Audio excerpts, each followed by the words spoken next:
Hey there, foodies. Welcome back to my channel. Today, we're making a lemon asparagus pasta.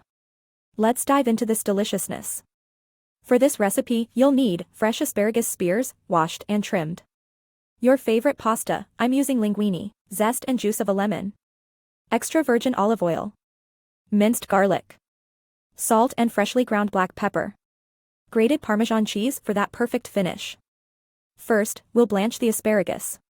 Bring a pot of salted water to a boil, then add in the asparagus. Cook them for about 2 minutes until they're bright green and slightly tender. Then, transfer them to an ice water to stop the cooking and keep that beautiful color. In a pan, heat up some olive oil over medium heat, add the minced garlic and let it sizzle until fragrant. Now, let's add the blanched asparagus and give them a nice sauté. Time to introduce our linguine. I've cooked it al dente. Toss it in with the asparagus. Now, the star of the show, our lemon. Zest that lemon to add a burst of citrusy aroma. And don't forget the juice.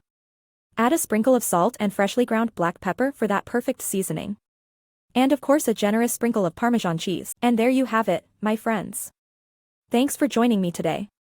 Remember to like and subscribe for more mouth-watering recipes. Until next time, happy cooking.